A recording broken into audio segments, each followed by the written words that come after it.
Hello दोस्तों, नमस्कार। मेरा नाम है रोहित कुमार। आप सभी का स्वागत है हमारे यूट्यूब चैनल पे। और आज की इस वीडियो में हम कक्षा 9 के मैथमेटिक्स में प्रश्न 1.4 को हल करवाने जा रहे हैं। पीछे के जो भी प्रश्नावली हैं उनके संबंधित हमने वीडियोस बना दी थी और उनको एक प्लेलिस्ट में सजा के रखा है। तो प्लेलिस्ट आपको मिल जाएगी हमारे चैनल पे, डिस्क्रिप्शन में लिंक है, तो जा कर के आप वहाँ से पूरी प्लेलिस्ट देख सकते हैं। जितने भी हम वीडियोस बनाते जाएंगे उस प्लेलिस्ट में आती जाएगी। तो चलिए आगे बढ़ते हैं इस प्रश्नावली पर। प्रश्नावली में हमको पहला क्वेश्चन जो दिखाई दे रहा है उसमें कह रहे हैं कारण सहित बताइए, यानी हमको रीज़न देना है। नीचे दी गई संख्याओं में कौन कौन सी संख्याएं परिमेय हैं और कौन सी अपरिमेय हैं, यानी कि कौन सी परिमेय हैं और कौन अपरिमेय हैं, कौन सी रेशनल है और कौन सी इरेशनल है, ये हमको बताना है।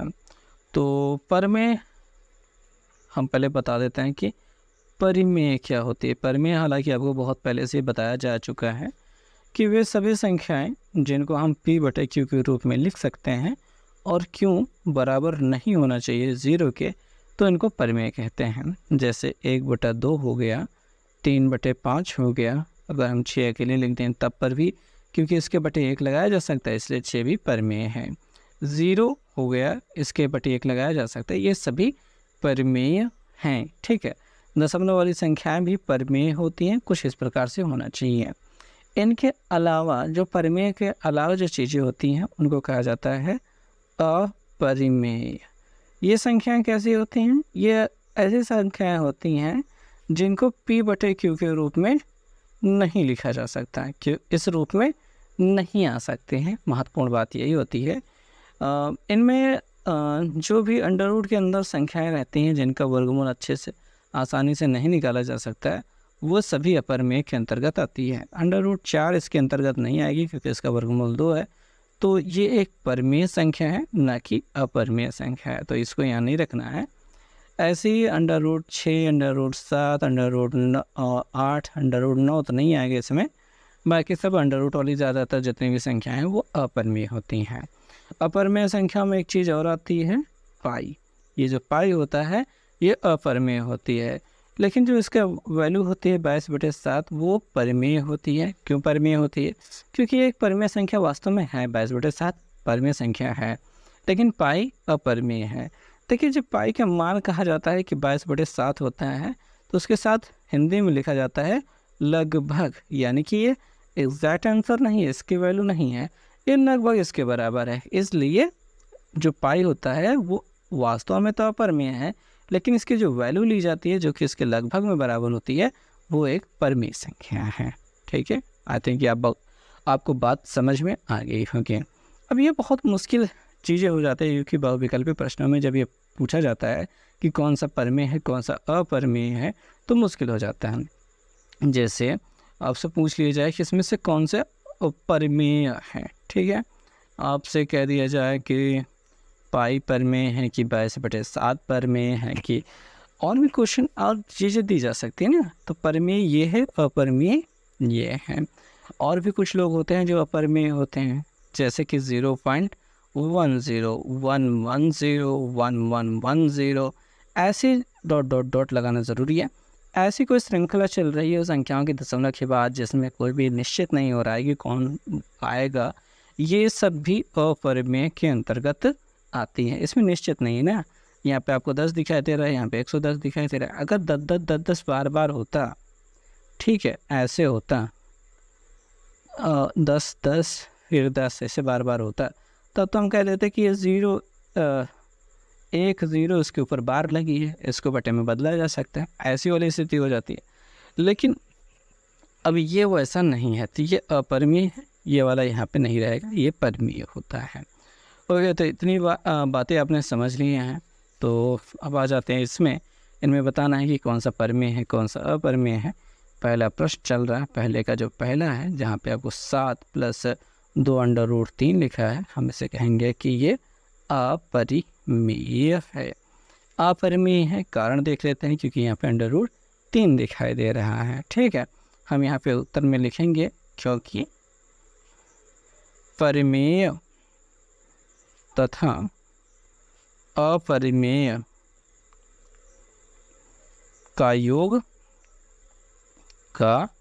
योगफल अपरिमेय होता है। अपरिमेय होता है, ऐसा हम चीज़ लिख देंगे।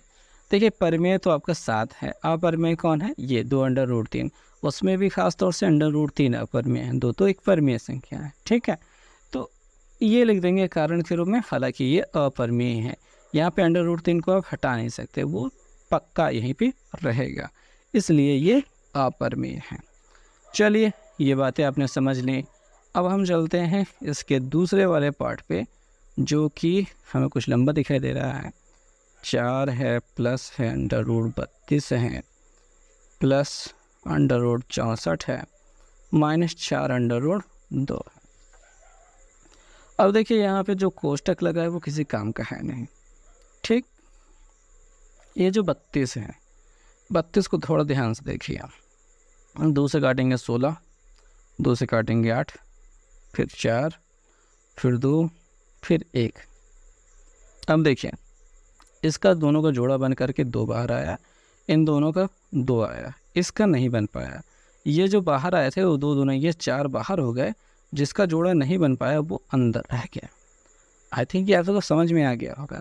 ये रफ काम है, डायरेक्ट किया है हमने यहाँ से यहाँ पर। ठीक है, हालांकि आप चाहें तो डिटेल्स में लिख सकते हैं कि इसके बाद हमारा कुछ ऐसे मिला था। ठीक है, समझ में आ रही है बात। ये जोड़ा बन करके 2 गुणते 2 बाहर आ गया और अंडर रूट के अंदर 2 रह गया, ये 2 तो नहीं, 4 अंडर रूट 2 हो गया। कुछ ऐसी बातें हो सकती हैं लिखने के लिए, लेकिन यही है कि स्टेप बढ़ जाएगा इसमें। फिर अब ये 8 हटाएं 64 होता है तो डायरेक्ट 8 निकल आएगा, और ये -4 अंडर रूट 2 होता है तो हो गया। ये जब प्लस माइनस में है, प्लस में है, कट जाएगा और ये जुड़ जाएगा, 8 4 12 हो जाएगा। और ये कैसी संख्या है? परिमेय है। ठीक है, क्योंकि इसमें कोई अंडर रूट दिखाई नहीं दे रहा है। अब इसमें कारण देंगे, क्या देंगे कारण? क्योंकि इसमें अपरिमेय संख्या नहीं दिखाई दे रही है, या फिर अंडर रूट या फिर कर्णी के जो भी अंक हैं वो घट के गायब हो गए। हम ऐसा लिख सकते हैं कर्णी मतलब अंडर रूट, क्योंकि संख्या में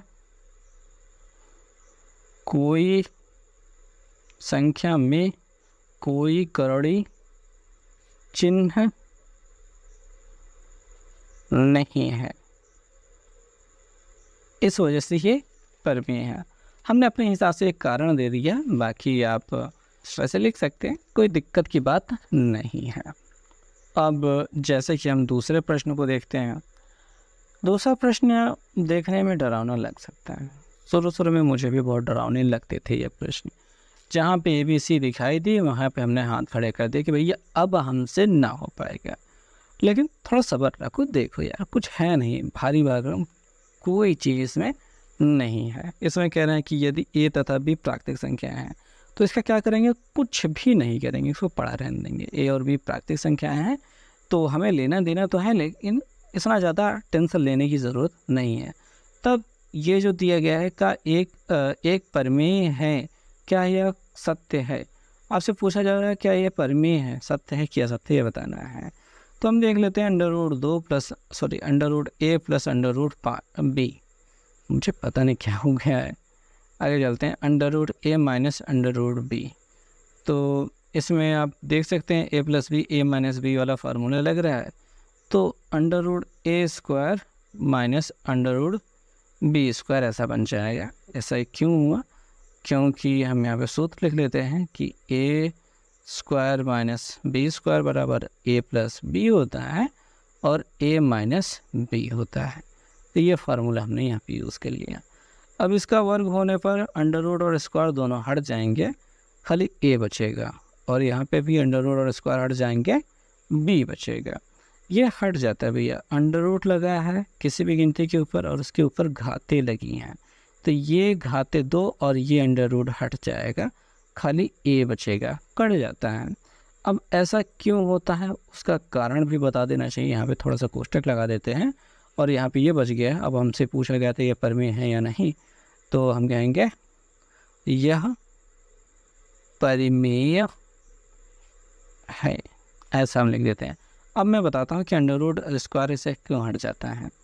देखिए जो अंडर रूट ए लिखा है इसका मतलब होता है 1/2 है, ठीक है। और अगर ए लिखा है उसकी घातें 2 है तो उसका मतलब 1/2 ही होता है।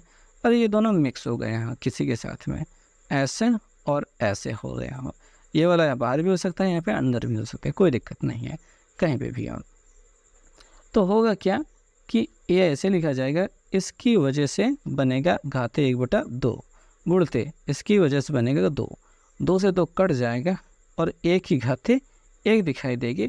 और किसी की भी घात अगर 1 है तो वही संख्या वो प्राप्त होती है, ठीक है। अगर 1 की घात 0 होती है तो उसका वैल्यू 1 होती है, ठीक है। लेकिन अगर कोई संख्या है जिसकी घात 1 है तो वो वही प्राप्त होगी। जैसे 3 की घात 1 है तो वो 3 ही रहेगा, ठीक है।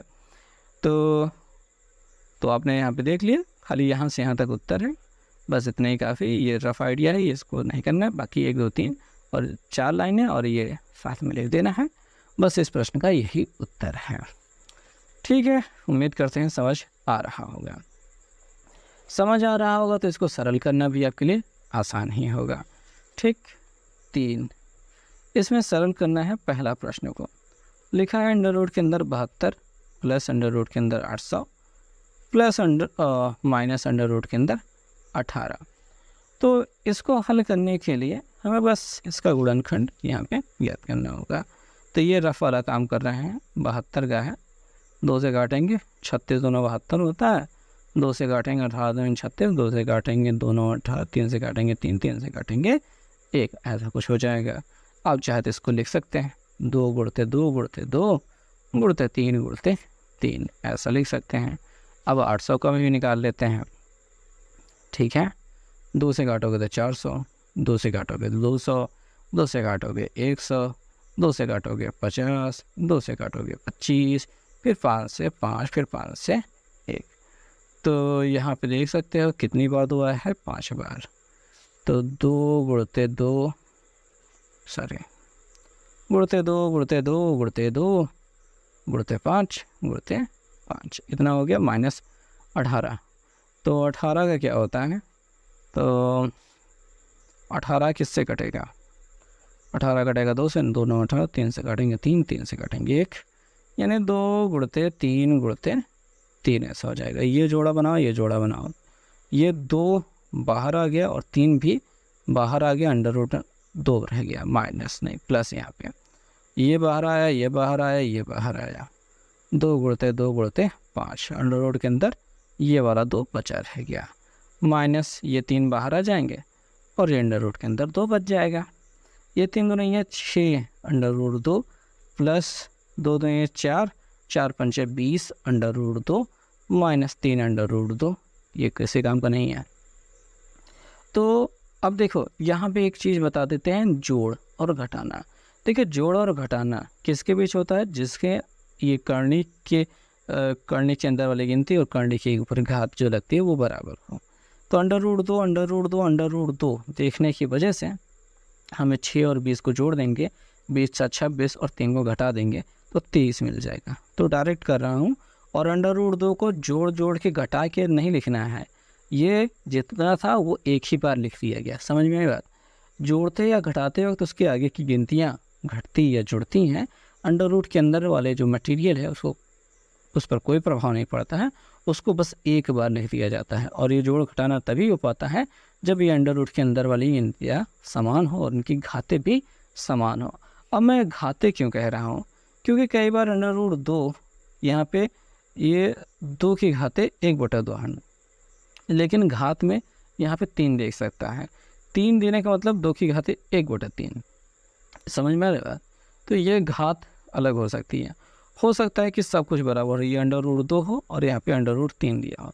अब कह दिया जाए कि इनको जोड़ो या घटाओ तो नहीं हो पाएगा, इसमें कुछ नहीं होगा।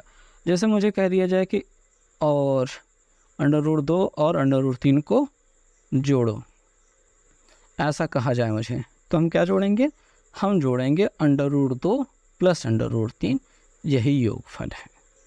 इसमें इनको जोड़ करके 5 नहीं कर देंगे, वो गलत हो जाएगा। तो जोड़ घटाने में आपने चीज़ों को समझ लिया कि आगे वाली गिनतियाँ जुड़ती या घटती हैं, पीछे वाली जो अंडर रूट के अंदर रहती है उस पर कोई प्रभाव नहीं पड़ता, उसको एक बार लिख दिया जाता है। और ये जोड़ घटाना का काम तभी होगा जब ये लोग समान रहेंगे, और समान है ही नहीं और तब आप ज़बरदस्ती जोड़े जा रहे हो तो आप बेवकूफ़ी कर रहे हो। तो मेरे ख्याल से आपने इतनी चीज़ें काफ़ी अच्छे से समझ ली हैं। आगे इन प्रश्नों पर अपना हाथ आजमाइए और मिलते हैं नेक्स्ट वीडियो में।